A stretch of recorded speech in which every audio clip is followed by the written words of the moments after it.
अस्सलामुअलैकुम and hello everyone, welcome back to my channel. Hopefully Allah ताला के फजल व करम से आप सब ठीक ठाक होंगे, खुशबाश होंगे। और सबसे पहले जो मेरी यूट्यूब फैमिली को और तमाम देखने वालों को मेरी तरफ़ से ईद उल अज़हा की बहुत बहुत दिली मुबारकबाद। और आज की ये वीडियो एक दिन ईद से पहले की मैं यहाँ से स्टार्ट कर रही हूँ मॉर्निंग टाइम से। और ये अब मैं मटन निहारी बना रही हूँ। इसके लिए सबसे पहले मैंने खड़ा गर्म मसाला उसमें डाला है ऑलिव ऑयल डालकर। तो फिर एक अनियन को मैंने लाइट सा गोल्डन ब्राउन किया है और अब मैंने जिंजर गार्लिक का पेस्ट डाला है। और ये मटन निहारी मैं इसलिए आज बना रही हूँ आज रात डिनर के लिए, क्योंकि आज जो दुबई में मेरा कज़न रहता है वो ईद करने हमारे पास इधर 2-3 दिन के लिए आ रहा है। तो मैंने कहा चलो आज डिनर में फिर ये बना लेते हैं। तो अब मैं ये मटन डालकर तो इसको अच्छी तरह से इसमें फ्राई कर लूँगी।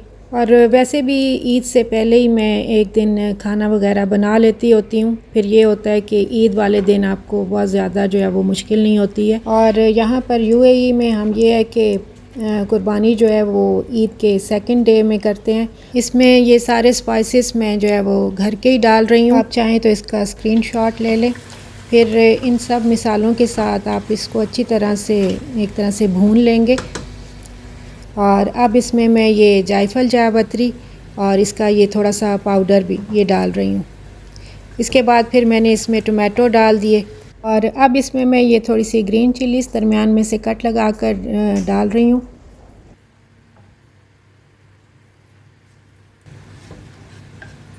जब ये अच्छे से आप इसकी भुनाई कर लेंगे तो अब इसमें मैं ये 2 से 3 गिलास पानी के डाल रही हूँ।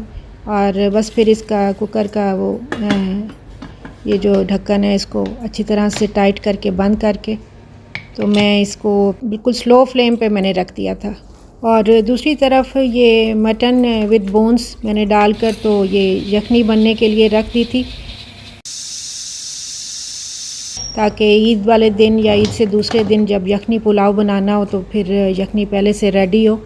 और अब तकरीबन 45 मिनट्स हो गए थे। तो ये देखें अब ये अच्छे से जो है वो मटन मैं आपको दिखाती हूँ वो बिल्कुल गल गया था अच्छे तरह से। गरम ही इतना ज़्यादा था कि चेक करना मुश्किल हो रहा था, लेकिन देखें ये बहुत अच्छे से ये गल गया है।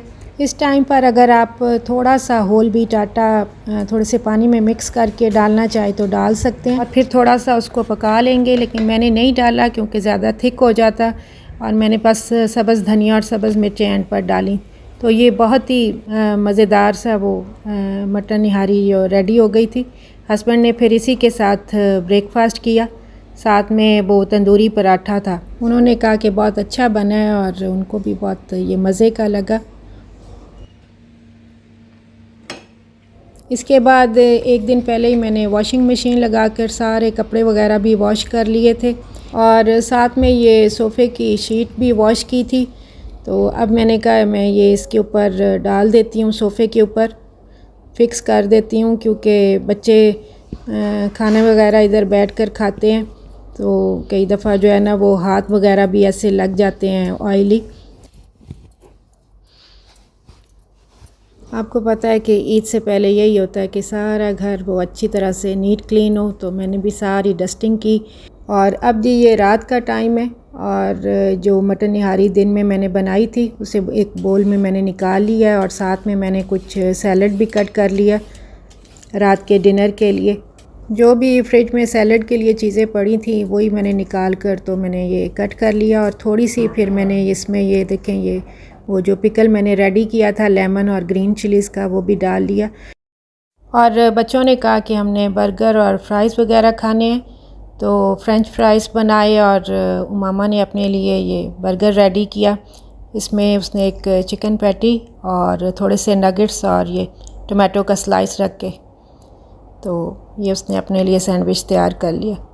और आप सब मुझे कमेंट्स में ज़रूर बताइएगा कि आपकी चांद रात और आपके ईद कैसी गुज़री और आप सब ने ईद पर क्या क्या बनाया।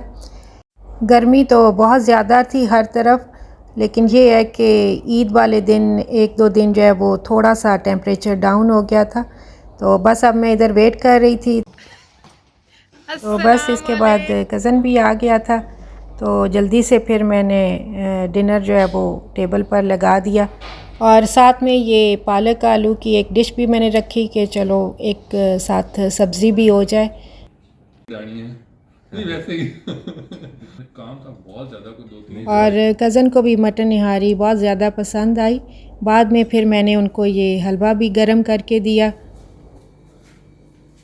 और अब ये नेक्स्ट डे सुबह 5:30 बजे का टाइम है और हस्बैंड और कज़न जो है वो रेडी होके जल्दी से ईद की नमाज़ पढ़ने के लिए जा रहे हैं, क्योंकि यहाँ पर सूरज जब तलू हो जाता है तो उसके बाद आधे घंटे का टाइम रख कर तो ये ईद की नमाज़ हो जाती है। मतलब ये है कि यहाँ पर फजर की नमाज़ का टाइम जब ख़त्म हो जाता है तो साथ ही जो है वो सूरज तलू होता है, तो आधे घंटे के बाद ईद की नमाज़ खड़ी हो जाती है। इसके बाद इन्होंने नाश्ता किया और साथ में मैंने उनको कोई कहवा वगैरह बना कर दिया और किचन की भी साथ ही मैंने ये क्लीनिंग थोड़ी सी कर ली जल्दी से। ऐसे वाले छोटे छोटे किचन के काम साथ साथ करते रहना तो फिर किचन भी आपका नीट क्लीन रहता है और बहुत ज़्यादा बर्डन भी नहीं पड़ता है एकदम से। और ईद वाले दिन मैं सुबह जल्दी उठकर तो पहले फ़्रेश हो गई फजर की नमाज़ पढ़ने के बाद, और फिर मैंने सूरह यासीन पढ़ी। और सुबह फजर की नमाज़ के बाद भी और सूरह यासीन पढ़कर भी मैंने सब के लिए, सब रिश्तेदारों के लिए और बाकी आप सब के लिए, अपने मुल्क पाकिस्तान के लिए, सब के लिए बहुत बहुत दुआएं की। अल्लाह ताला हर तरफ खैर व आफ़ियत रखें और चाहे कोई अमीर हो गरीब हो सब का ख्याल रखें, अपने रिश्तेदारों का, गरीबों का, ताकि सब जो है वो ईद की खुशी को अच्छी तरह से सेलिब्रेट करें।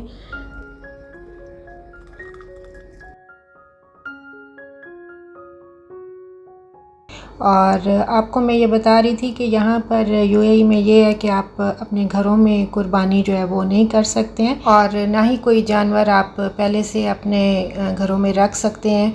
इसके लिए ये है कि यहाँ पर लाइव स्टॉक मार्केट बनी होती हैं हर एक स्टेट में अलग से, तो आप अपनी मर्ज़ी का जानवर जाकर पसंद करते हो और ले लेते हो। और ये हमारा वर्कर बॉय है तो हस्बैंड इसके साथ गए और ये 2 बकरे पसंद किए उन्होंने, एक अपने लिए और एक अपने दोस्त के लिए ईद पर कुर्बानी देने के लिए। ये मंडी में कीमत तो बहुत ज़्यादा बताते हैं, बस इनके साथ फिर आप बातचीत करते हो, कोई दाम वगैरह बनाते हो तो फिर आहिस्ता आहिस्ता थोड़ा जो है वो रेट मुनासिब कर देते हैं। आपको पता है कि महंगाई हर तरफ ही बहुत ज़्यादा हो गई है और यहाँ पर भी चीज़ें पहले से बहुत ज़्यादा महंगी हो गई हैं और कुर्बानी के लिए जानवर तो और ज़्यादा महंगे होते हैं। तो बस ये है कि फिर यहाँ पर ये स्लाटर हाउस बने होते हैं जहाँ इस्लामी तरीके से इनको पहले ज़िबा करते हैं और फिर इनके सारे पीसेस वगैरह करके आपको वो मीट जो है वो दे देते हैं। और इस मीट में बकरे का सर और पाए वगैरह शामिल नहीं होते हैं, बाकी जो है वो सारे गोश्त की आपको वो बोटियाँ सी बना कर तो शॉपिंग बैग में डाल कर तो दे देते हैं। और हस्बैंड जब भी ईद वाले दिन हम कुर्बानी करते हैं तो हस्बैंड सीधा पहले जब गोश्त वगैरह वो बना कर दे देते हैं तो सीधा पहले वर्कर्स के पास जाते हैं, उनको उनका हिस्सा सारा देकर, जो हमारे 5-6 वर्कर्स हैं उनको देकर तो बाकी जो मीट मतलब जो भी गोश्त होता है फिर वो घर पर लेकर आते हैं। और अब ये वर्कर्स वगैरह को सबको देने के बाद जो गोश्त बच गया था तो अब ये घर पर लेकर आए हैं। इसके बाद मैंने इनके सारे पैकेट्स वगैरह बना दिए और कज़न को भी जो देना था वो भी पैकेट अलग कर लिया। इसके बाद बच्चों ने कहा हमने बाहर जाना है, आज ईद का दिन है, तो अबीरा का ये ड्रेस है ईद का। गर्मी बहुत ज़्यादा होने की वजह से ना बच्चों का दिल था कोई हैवी ड्रेसेस कोई पहनने के लिए और ना मेरा अपना था, तो बस ये कॉटन का लाइट सा ही था और ये मैंने रेडीमेड यहीं से लिया था। तो बस अबीरा भी फिर रेडी हो गई और ये मेरे ईद के शूज़ हैं जो मैंने ब्रांड्स फॉर लेस से लिए थे और ये बहुत ही लाइट और सॉफ्ट कंफर्टेबल थे क्योंकि मैं ज़्यादा हील्स वगैरह नहीं पहनती हूँ। इसके बाद मैं भी रेडी हो गई और ये मेरा लॉन्ग ड्रेस है जो मैंने इधर स्प्लैश से लिया था और ये भी बहुत ही सॉफ्ट और कंफर्टेबल था। अब आया भी नहीं फिर आपको पहनना पड़ता है तो इसलिए फिर मैंने ये पहन लिया था। बस फिर हम सब रेडी होकर तो गाड़ी में बाहर निकले। बहुत ज़्यादा दूर जाने को नहीं था क्योंकि रोड्स पर ट्रैफिक भी बहुत ज़्यादा होता है इन दिनों में, और फिर आप अगर फंस जाते हो तो फिर बहुत ही ज़्यादा जो है आपको टेंशन भी होती है बच्चों के साथ। इधर जी हम शारजा में, इधर अलबेक बना हुआ है अलमजाज पार्क के पास, तो फिर हम उधर आ गए।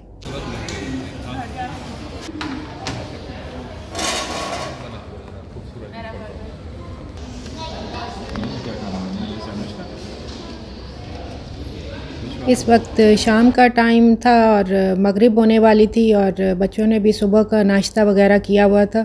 सबको बहुत भूख लगी हुई थी, तो इसलिए कहा कि चलो पहले अलबेक से ये सैंडविचेस वगैरह खा लेते हैं।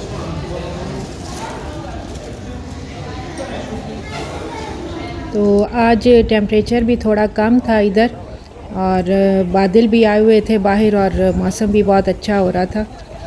और ये देखिए बाहर का व्यू कितना खूबसूरत शाम के टाइम लग रहा था। बादल भी आए हुए थे और सब ईद पर जो है वो तैयार होकर, रेडी होकर सब जो है वो बाहर निकले हुए थे इस टाइम पर। सब कोई जो है ये शाम का जो है व्यू बहुत ही खूबसूरत लग रहा था। इसके बाद इधर शारजा में अलजाइया सिटी सेंटर है, उस साइड पर फायर वर्क्स था, तो फिर हम वो देखने के लिए उधर चले गए।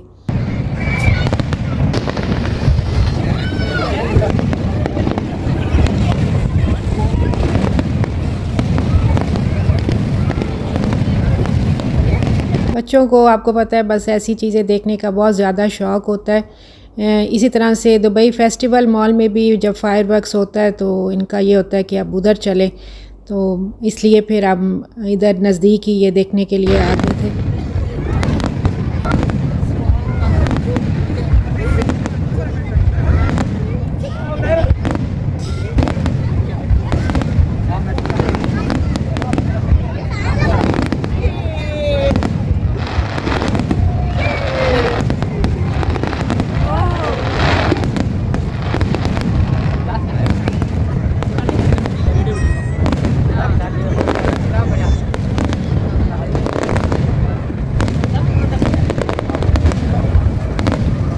फायरवर्क्स देखने के बाद फिर हम वापस घर आ गए, और देखे वापसी पर कितनी ये ट्रैफिक का रश था। तो ये था जी हमारा ईद का दिन जो मैंने आपके साथ शेयर किया। ओके जी, अल्लाह हाफिज़।